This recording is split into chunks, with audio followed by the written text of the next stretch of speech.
चलिए बढ़ेंगे आगे। बीकानेर के खाजूवाला से खबर है। ओलावृष्टि और बारिश के पानी में किसानों के सपने बह गए।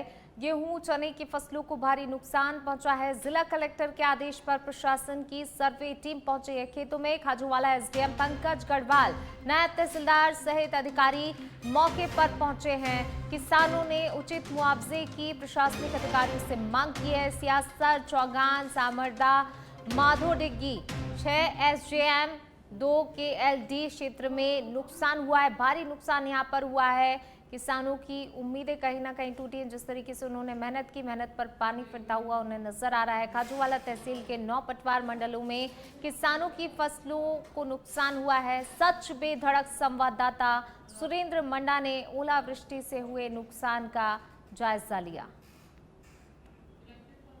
प्रदेश भर में पश्चिम विक्षोभ का असर देखने को मिल रहा है। जिस प्रकार से मौसम विभाग ने पहले ही चेतावनी जारी की थी कि प्रदेश के 18 जिलों के अंदर येलो अलर्ट जारी करते हुए मौसम विभाग ने चेतावनी की ओलावृष्टि व बारिश हो सकती है। लेकिन पश्चिमी राजस्थान के सरहदी जिले बीकानेर में कल शाम को हुई ओलावृष्टि के कारण किसानों के खेतों में फसलें हैं वो काफी नुकसान हुआ है। जिस प्रकार से एक बार गेहूं की फसल मैं दिखा दूं कि पूरी तरह से चौपट हो चुकी है। किसान काफी मेहनत के बाद में ये फसल बोता है, अपनी मेहनत करता है, उम्मीद लगाता है कि इसका फायदा उसको मिलेगा। लेकिन जिस प्रकार से अचानक से आई आपदा ने किसानों को की कमर तोड़ कर रख दी है। जिस प्रकार से जिला कलेक्टर के द्वारा भी सभी उपखंड अधिकारियों को निर्देशित किया गया है कि किसानों के खेतों में पहुंचकर उनका आंकलन किया जाए, मुआवजा किसानों को राज्य सरकार के द्वारा दी जाए। लेकिन फिलहाल किसान है जो यहाँ पर मौजूद है, फसल जो खराब हुई है उसका आंकलन कर रहे हैं। यहाँ पर जो प्रशासनिक यानी पटवारी है वो भी पहुंच चुके हैं, उनसे बात कर लेते हैं। पटवारी जी क्या मानते हैं, कितना नुकसान मानते हैं यहाँ पे? गेहूं और इसबगोल की खड़ी फसलों में और काटी हुई में भी काफी अधिक नुकसान हुआ है। उच्च अधिकारियों ने सर्वे के निर्देश दिए हैं और उसी क्रम में आज सुबह जल्दी से ही लगे हुए हैं सर्वे में। कल की जो प्राथमिक रिपोर्ट है उसमें भी हमने जो नुकसान का जो सूचनाएं थी उस हिसाब से खराबा होने की सूचना भेजी है। अब अंतिम सभी चकों का सर्वे होने के बाद रिपोर्ट तहसील में पेश करेंगे। क्या कहेंगे, कितना नुकसान मानते हैं, किस प्रकार से कितनी फसल बोई हुई थी गेहूं की, क्या नुकसान है? गेहूं की 15 बीघे थी यहाँ पर और 90% नुकसान है। कुंटल बीघे की बची है। कितना लाख का नुकसान मानते हैं, कितना बड़ी नुकसान, कितने क्षेत्र में? कम से कम 5-6 लाख का तो यही इस खेत में हो गया। तो आप पंचायत की बात करें तो कितना होगा? क्या कहेंगे, कितना किसानों को नुकसान? पूरी 6 महीने तक अपनी मेहनत करता है, उसको उम्मीद लगाता है कि उसका लाभ उसको मिलेगा, लेकिन जो ओलावृष्टि हुई है उससे नुकसान हो गया। बहुत ज्यादा नुकसान हुआ है।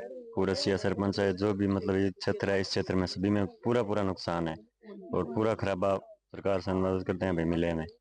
देखिए, किसान उम्मीद लगाता है कि उसकी फसल का उसको लाभ मिलेगा। हमारे साथ कुछ और किसान है, क्या कहेंगे, कितना नुकसान मानते हैं? ऑल और खाजूवाला की बात करें, खाजूवाला उपखंड में मेरे हिसाब से तो 90% प्लस नुकसान है। कनक की फसलें पूरी तरह से बर्बाद है, इस सब की फसलें पूरी तरह से बर्बाद है। आज हमारे सियासर में भी 90% से ज्यादा नुकसान है। हमारे बीच में हमारे जो प्रशासनिक अधिकारी के तौर पे जो पटवारी जी है वो पहुंचे हैं, वो सर्वे कर रहे हैं। वो अपनी रिपोर्ट में मैं तो कहूंगा कि सब खेतों की जो फसलें हैं उनको काफी नुकसान हुआ है। तो सरकार से मांग करते हैं कि आप ज्यादा से ज्यादा इनको मुआवजा देकर किसानों को राहत दी जाए। किसानों की 6 महीने की खड़ी फसलें हैं जो बुरी तरह से बर्बाद हो चुकी है और उनके उम्मीदों पे पानी फिर चुका है। क्या कहेंगे, कितना नुकसान मानते हैं, क्या मांग करते हैं प्रशासन से? प्रशासन से यही मांग है कि जो खाजूवाड़ा उपखंड में 5, 7, 10 पंचायतें हैं उनमें 100% नुकसान हुआ है। काटने के योग्य कणकें हैं जो इस सब है जो बचा ही नहीं है कुछ। तो इससे यही करते हैं कि इसका उचित मुआवजा दिया जाए और किसान को बर्बाद होते बचाया जाए। देखिए, किसान की उम्मीद अब प्रशासन पर यानी राज्य सरकार पर टिकी हुई है कि उसको मुआवजा मिले। एक बार मैं फिर दृश्य दिखा दूं कि ये पूरी गेहूं की फसल है और 6 महीने वो मेहनत करता है किसान, लेकिन उसकी जिस प्रकार से नुकसान होता है तो उसको दुख होता है। ये देखिए नीचे जिस प्रकार से ओलावृष्टि के कारण गेहूं की जो दाने हैं वो निकल कर जमीन पर मिल चुके हैं और पूरी तरह से फसलें हैं वो खराब हो चुकी है। तब किसान उम्मीद यही लगा रहा है कि उसको उचित मुआवजा मिले। पटवारी है वो मौके पहुंच चुके हैं और अब उम्मीद सरकार पर टिकी हुई है। लेकिन जिस प्रकार से ओलावृष्टि हुई उसने किसानों की कमर एक बार फिर तोड़कर रख दी। कैमरामैन शोकी के साथ सुरेंद्र मंडा, सच बेधड़क, खाजूवाला।